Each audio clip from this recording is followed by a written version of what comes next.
Good morning friends, मैं रंजन संडा में आप सभी का एक बार पुनः वेलकम करता हूं। जैसा कि आप लोग जानते हैं, अभी हम लोग जीरो से हीरो सीरीज़ में आपके साथ मैंने एक चैप्टर को क्लियर किया था, जो चैप्टर था परसेंटेज। आज उसी की अगली कड़ी प्रॉफिट लॉस में मैं आपके सामने पुनः आया हूं। आशा है कि पिछला वीडियो आप लोगों को पसंद आया होगा और उसी की तरह मैं दोबारा मेहनत कर रहा हूं ताकि ये भी आप लोगों को बेहतर तरीके से समझने में आसानी दे। तो आइए चलते हैं। सबसे पहले हम लोग चलेंगे प्रॉफिट एंड लॉस का बेसिक पार्ट। बेसिक पार्ट का सेंस क्या हुआ? प्रॉफिट लॉस आखिर है क्या, ये किसके लिए है? तो प्रॉफिट लॉस नाम से ही जाहिर है, ये कोई चीज़ों की खरीद बिक्री से रिलेटेड चैप्टर की बात होगी इसमें। अब सवाल है प्रॉफिट किसको होगी? यहाँ पर दो पर्सन हो गए, एक खरीदार कंज्यूमर कस्टमर और एक जो है सेलर विक्रेता। किसको प्रॉफिट हो रही है?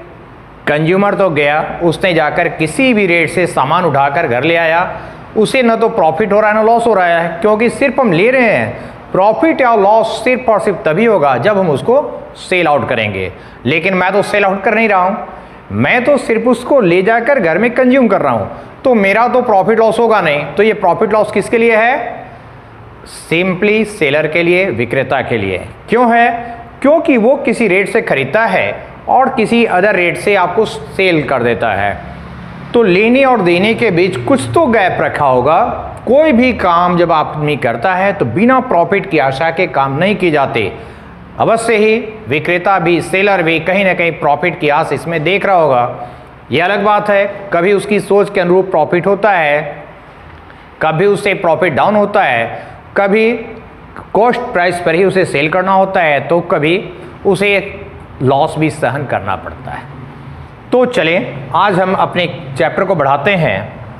तो चलें पहले हम चलते हैं। यदि हम ये कहते हैं कि लाभ हो रहा है 20%, तो इसका मतलब क्या हुआ? लाभ किस रकम पे हो रही है? तो लाभ हमेशा कॉस्टिंग पर होती है, क्रय मूल्य पर होती है ना।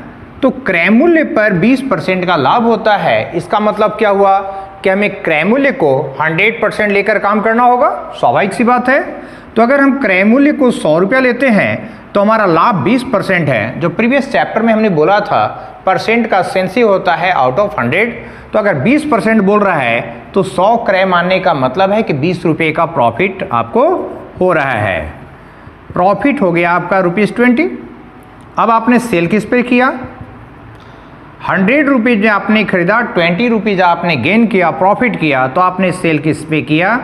120 रुपये पे। ठीक है। जब भी आप प्रॉफिट गेन करते हैं तो वो कॉस्टिंग पर होती है, क्रय पर होती है। और जस्ट अपोजिटली अगर हम डिस्काउंट ऑफर करते हैं, है ना, डिस्काउंट मान लिया हम कहते हैं 40% का हम दे रहे हैं कंज्यूमर को, तो डिस्काउंट किस प्राइस पर देंगे हम? न तो कॉस्ट पे देंगे, न ही सेल पर देंगे, बल्कि देंगे उसको एमआरपी पे, सूची मूल्य पर, अंकित मूल्य पर। तो इसका मतलब ये हुआ कि डिस्काउंट ऑफर जब हम करेंगे तो उस हालत में हमारा एमआरपी 100 रुपीज होगा। अब अगर डिस्काउंट हम 40% दे रहे हैं तो इसका मतलब हुआ कि हमारा डिस्काउंट इसमें हुआ ₹40 का। तो हम सेल कितना पे करेंगे? 100 - 40 यानी कि ₹60 में। ठीक है। तो एक सेलिंग हम कॉस्ट से जाते हैं, प्रॉफिट हो या लॉस हो उसके साथ आगे बढ़ते हैं, और एक सेलिंग हम डिस्काउंट के थ्रू जाते हैं जो एमआरपी पे जाते हैं। तो हमारे पास ये दो बेस होता है। अब चलते हैं हम क्वेश्चन के मूल प्रारूप पे। हमारी फर्स्ट क्वेश्चन है, कोई व्यक्ति 9 रुपए में 8 नींबू खरीदता है, 9 रुपए में 8 नींबू और 10 रुपए में 9 नींबू बेच देता है। उसका लाभ या हानि प्रतिशत में आपको बताना है। तो सबसे पहले हम अगर एक यूनिट का कीमत निकालने का कोशिश करें तो हमारा काम बेहद आसान होगा। तो एक यूनिट का कॉस्ट निकालने के लिए, है ना, एक यूनिट का कॉस्ट निकालने के लिए हम क्या करते हैं? जो भी हमारा एक्सपेंस है, जो भी हमारा खर्च है, उसमें कितना नंबर में आपने खरीदा, कितना मात्रा में आपने खरीदा, उससे डिवाइड कर दें तो इससे निकलता है एक यूनिट का दाम। अब अगर कॉस्टिंग की बात आ रही है तो हम कहेंगे एक यूनिट का कॉस्ट आ गया। अगर हम इसको सेल करें तो हम कहेंगे एक यूनिट का सेलिंग प्राइस आ गया। तो चलिए, ये है 9 रुपया में 8 और ये है 10 रुपया में 9। अब अगर फ्रैक्शन है तो ये समझने में थोड़ा सा हमें टाइम लग जाता है कि दोनों में बड़ा कौन छोटा कौन। इसको आसान बनाने के लिए इसको क्रॉस कर दें तो ये CP हो गया 9 इंटू 9 है ना। CP कितना हो गया 9 इंटू 9 यानी कि 81 और SP क्या हो गया 8 इंटू 10 यानी कि 80। अब सोचिए आपने 81 रुपया में किसी वस्तु को खरीदकर 80 रुपये में सेल आउट कर दिया, प्रॉफिट होगा या लॉस होगा? स्वाभाविक है लॉस जा रहा है। कितना लॉस जा रहा है? 1 रुपया जा रहा है। किस रकम पे जा रहा है? तो कॉस्टिंग पे जा रहा है यानी 81 पे जा रहा है। इसका मतलब 81 पे 1 रुपया का लॉस और हमें पूछ रहा है परसेंटेज लॉस, तो परसेंटेज लॉस का मतलब 100 में कितना, ये आपका क्वेश्चन हो गया। तो अब अगर हम इसको क्रॉस कर दें तो ये क्या हो गया 100/81, ठीक है। यानी कि 1 इंटीजर 19/81% का आपको गेन होगा, है ना। ध्यान रखना है 1 यूनिट का कॉस्ट निकालने का बस बेस तैयार कीजिए, करना नहीं है, हमें इस फ्रैक्शन के साथ नहीं चलना है बल्कि उसको सामान्य नंबर में कन्वर्ट करना है क्रॉस करते हुए। ये CP का अगर डाटा है तो CP का न्यूमरेटर के साथ मल्टीपल होने पर वो CP बनेगा और सेलिंग के न्यूमरेटर के साथ मल्टीपल होने पर ये सेलिंग प्राइस बनेगा। बस इतना ही इसमें आपको ध्यान देना है। मेरा नेक्स्ट क्वेश्चन है A ने कोई साइकिल B को 30% प्रॉफिट पर सेल कर दिया और B ने इसे C को 20% के लॉस पर सेल कर दिया और C को इसके लिए उसे 520 रुपया पे करना पड़ गया, ठीक है। A ने बेचा B को 30% प्रॉफिट के साथ, B ने बेचा C को 20% हानि के साथ और C को इसके लिए देना पड़ गया 520 रुपये। अब आपका क्वेश्चन है कि A ने इसे कितने रुपए में खरीदा था, यानी A का कॉस्टिंग कितना पड़ रहा है, ठीक है। मैंने आपको इससे प्रीवियस चैप्टर में AP मेथड बताया था, जिसे मैंने बताया था कि ये जो डाटा है इस पर कंसंट्रेशन लाना है आपको कि ये डाटा किसको रिप्रेजेंट करता है, फर्स्ट को या लास्ट को। तो आप देख सकते हैं स्टार्ट किसने किया, A ने किया, B को सेल किया, B ने किया C को, C यहाँ अंतिम आदमी था और C ने पेमेंट किया था 520। दैट मीन्स कि ये A को रिलेट करेगा। तो A इक्वल टू P यानी कि A का वैल्यू, A ने सेल आउट किया था 30% प्रॉफिट पे 130/100 और B ने 20% हानि पर दिया था 100 माइनस 20, ये हो गया। अब बाकी आपका कैलकुलेशन है, यानी कि P इक्वल टू 5 इंटू 100 हो गया ₹500, ठीक है। इसका मतलब ये हुआ कि A ने उस वस्तु को 500 रुपये में खरीदा था। अब ये इसने B को बेचा, B ने C को बेचा और C इसके लिए पेमेंट किया 520 रुपये। मेरा नेक्स्ट क्वेश्चन है, कोई मशीन है जिसे जब 5060 रुपये में बेचा जाता है तो सेलर को 10% का प्रॉफिट होता है, लाभ होता है, लेकिन वो चाहता है उसे 4370 रुपये में बेच देना। तो सवाल है कि इस सेलिंग पर उसे प्रॉफिट होगा या लॉस, और अगर होगा तो कितने % का होगा, ये बताना है। मैंने प्रीवियस चैप्टर में आप लोगों का बेस बताया था 100 के लिए। कोई भी चीज़ जिसका बिगिनिंग जो लेते हैं, जो बेस प्राइस होता है, उसको हम लोग ऑलवेज 100 लेते हैं। यहाँ बेस क्या है, तो बेस मेरा कॉस्टिंग होता है। तो कॉस्ट पर हम 10% प्रॉफिट लेकर सेल आउट करते हैं, ये सेलिंग प्राइस है। तो सेलिंग प्राइस कितने को रिलेट कर रहा है, तो 10% प्रॉफिट के साथ है। दैट मीन्स 100 प्लस 10 के वैल्यू को रिलेट करेगा और हमें किसका निकालना है, 4370 का। तो ये डाटा 100 से जितना ही एक्स्ट्रा या कम होगा उतना ही % का लाभ या हानि होगी। अब चलें, बाकी रह गया कट कोट।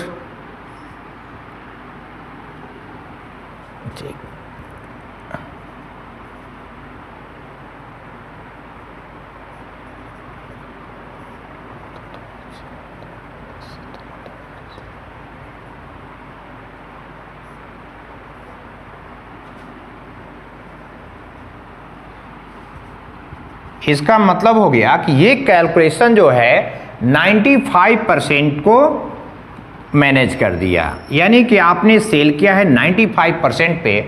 तो अगर कॉस्टिंग होता है 100% और आपने सेल आउट किया 95 पे, इसका मतलब हुआ आपको हो गया लॉस। कितना हो गया, तो 100 माइनस 95 यानी कि 5% का। सवाल है, मैंने कोई पुस्तक 12% के लाभ पर बेच दिया, लेकिन कहता है अगर उससे मैं 18 रुपया और अधिक लेकर बेचा होता तो मुझे लाभ 12 की जगह हो जाता 18%। अब सवाल है पुस्तक की लागत कितनी है। तो सवाल है ये 12% लाभ तो हम ले ही रहे थे, 18% लाभ मुझे क्यों होगा। 12 से 18 जो ये 6% का गैप चेंज हो रहा है, ये क्यों चेंज होगा? क्योंकि मैं सेल कर रहा हूं 18 रुपया एक्स्ट्रा लेकर, यही कंडीशन है। इसका मतलब क्या हुआ कि 6% का जो वैल्यू है वो रुपए के रूप में 18 रुपए को इंडिकेट करेगा। और हमें क्या पूछ रहा है? लागत, कॉस्टिंग। कॉस्टिंग कितना? ऑलवेज 100%, यानी कि ये हो गया 300 रुपया। ठीक है, यानी कि उसका कॉस्टिंग जो है 300 रुपया है। चलिए इस बार मेरा क्वेश्चन है 20 वस्तुओं का कॉस्टिंग 16 वस्तुओं का सेलिंग दोनों आपस में इक्वल है। इसका मतलब क्या हुआ कि जब 20 वस्तु जब हम खरीदते हैं तो जितना भी खर्च क्यों ना होता हो उसी खर्च में हम 16 वस्तु को सेल आउट कर देते हैं। ठीक है, खरीदते हैं 20, बेचते हैं 16। तो जब हम 16 बेच चुके होंगे तो हमको 4 ठो बच जाएगा। ये बचत कब होगी? खरीदने पर या बेचने पर? कभी भी खरीदने पर यहां पर आपका नहीं होगा, क्योंकि 20 ठो आपने खरीदा तो उससे क्यों प्रॉफिट हो गया? आपने जब बेच डाला 16 ठो तब आपको 4 ठो जो है बच गया, वही आपकी प्रॉफिट हो गई।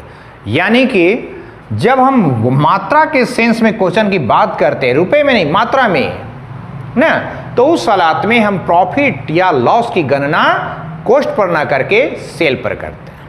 ठीक है, तो यहां सेल हम कर रहे हैं 16 का और खरीद है कॉस्टिंग है हमारा 20 का। तो हमारा जो डिफरेंस है लाभ या हानि और क्या है? कॉस्टिंग और सेल के बीच का डिफरेंस, क्रय और विक्रय के बीच का डिफरेंस, इससे ज्यादा कुछ नहीं है। चाहे वो मात्रा में हो चाहे वो रकम में हो, इस बात का फर्क प्रॉफिट या लॉस पर नहीं पड़ता।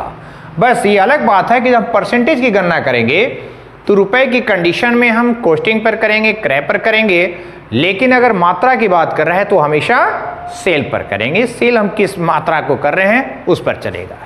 तो यहां पर हमारा जो बेनिफिट है, चूंकि हम खरीदे थे 20 बेचे थे 16, अगर सेल कम कर रहे हैं तो ये हमारा बेनिफिट है। प्रॉफिट कितना है? तो 20 माइनस 16 यानी कि 4 पीस।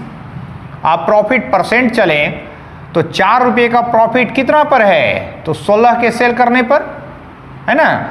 आपसे क्या पूछ रहा है? 100 में कितना, यानी कि 25% का आपको बेनिफिट होगा। मेरा नेक्स्ट क्वेश्चन कहता है कोई थोक विक्रेता है जो फुटकर विक्रेता को 27 कलम का दाम लेता है और दे देता है 30 कलम।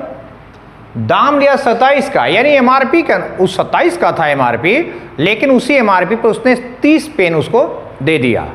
लेकिन ये फुटकर जो दुकानदार था उसने क्या किया? कस्टमर को एमआरपी पे ही सेल आउट कर दिया।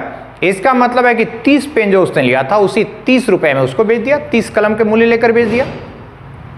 अब सोचिए, अब आपने जब खरीदा तो 27 कलम का एमआरपी पे उसको 30 मिला, यानी कि 3 उसका जो है एक्स्ट्रा मिल गया। अब वो अगर एमआरपी पे बेच देता है तो इसका मतलब जो है कि 3 उसका तो बेनिफिट हो गया, वही जो फ्री में मिला था उसका बेनिफिट हो गया।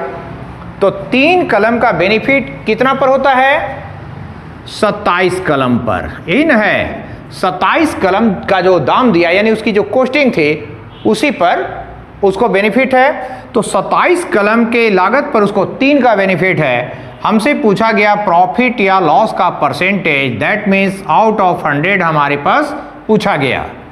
बाकी रह गया इसका कैलकुलेशन।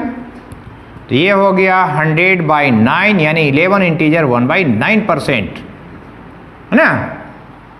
11.1/9% का उसे लाभ होगा।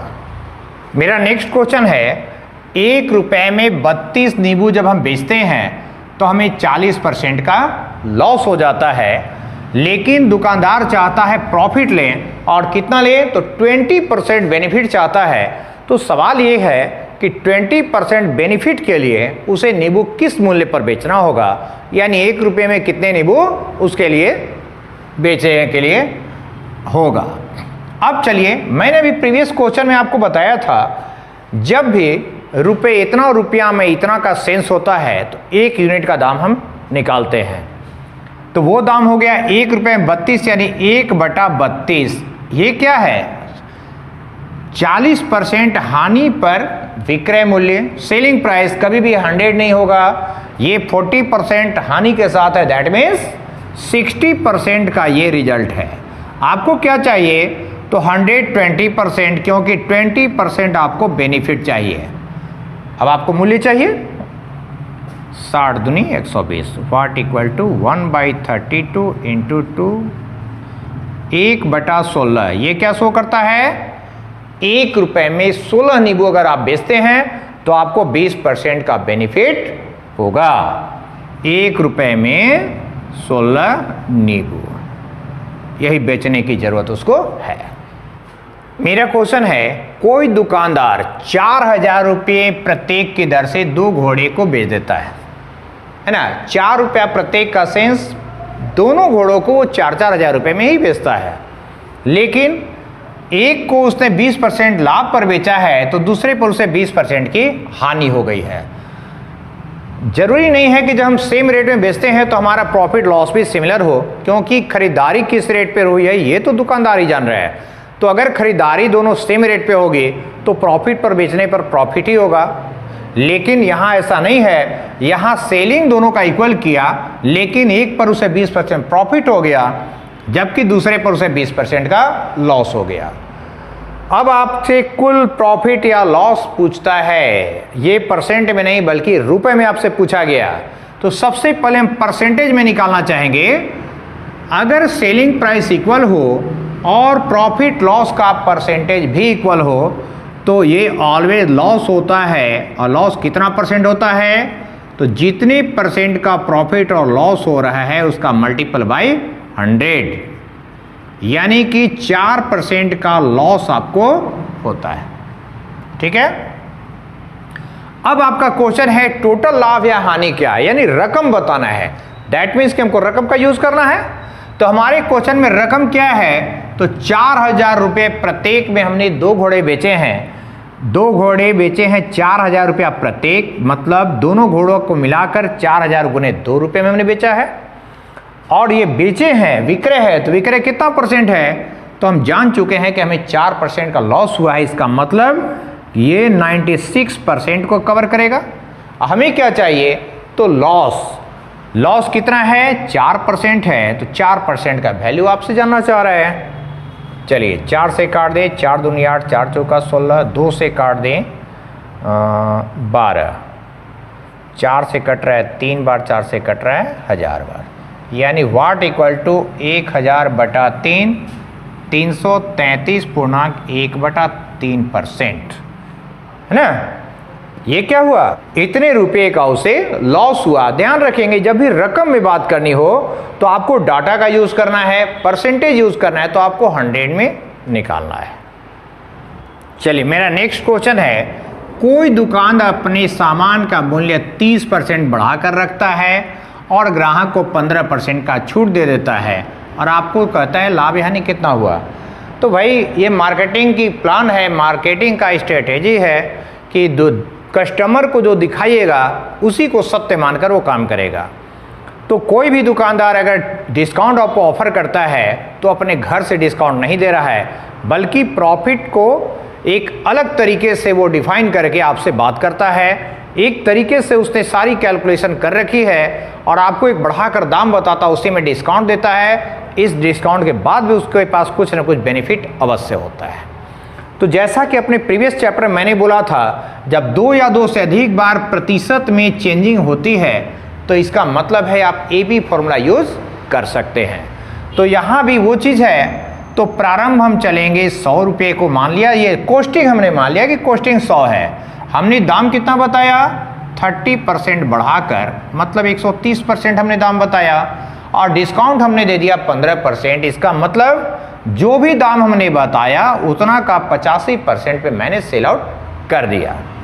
अब बस यही काम आपको करना है।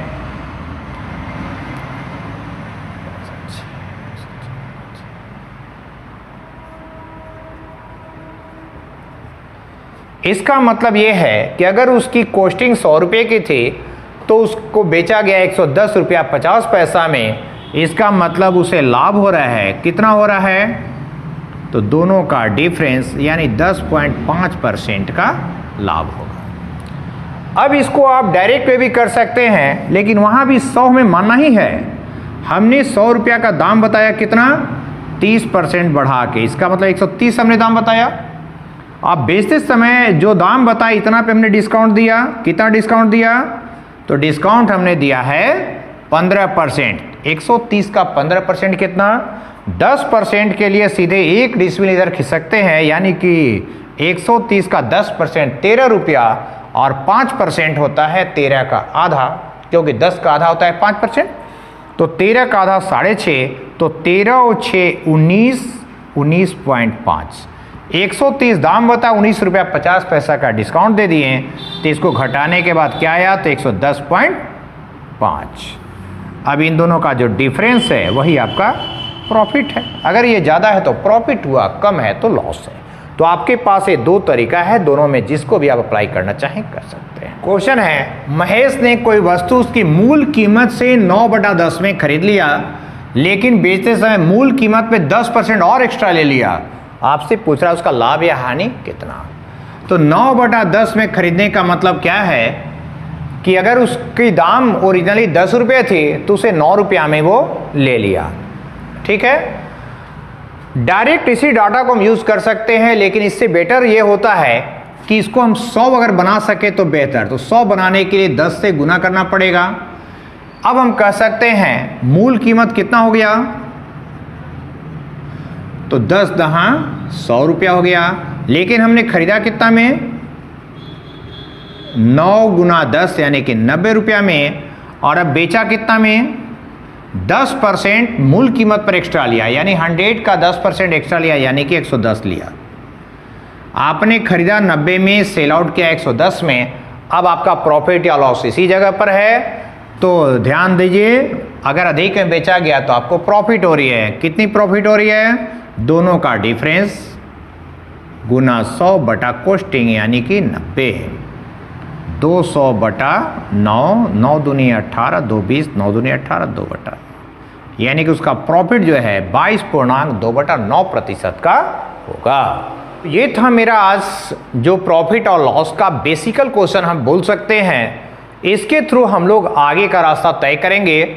जब हम कल के क्लास में आएंगे, नेक्स्ट वीडियोस में आएंगे, तो आप पाएंगे ये मूल बेस जो है वहाँ भी कहीं ना कहीं से यूज अवश्य हो रहा है। तो आप अगर इस बेस को समझते हैं, बेहतर तरीका से आगे बढ़ने का कोशिश करते हैं, तो यकीन कीजिए कि आगे का रास्ता आपके लिए बेहद आसान होगा और आपके कंपटीशन में आने वाले लगभग क्वेश्चन आप चुटकी में सॉल्व करने में अवश्य सक्षम होंगे। 2 चीज़ देखना है, एक कैलकुलेशन कैसे आसान हो, और दूसरा किसी को बिना कैलकुलेशन का यानी ओरली कैसे हम डील कर सकते हैं। जब आप इन दोनों में अपने आप को एडजस्ट कर लेते हैं तो निश्चित रूप से आप कंपटीशन के लिए बहुत बड़े खिलाड़ी हो जाते हैं। और यही हमारा मकसद भी है कि आपको उस जगह तक पहुंचा सकूं जो आपकी सफलता के लिए एक बेहतर विकल्प दे सके। तो आज के लिए इतना ही। अपनी नेक्स्ट वीडियो में हम पुनः आपके साथ आएंगे प्रॉफिट लॉस के एक न्यू एपिसोड के साथ। तो आज के लिए इतना ही।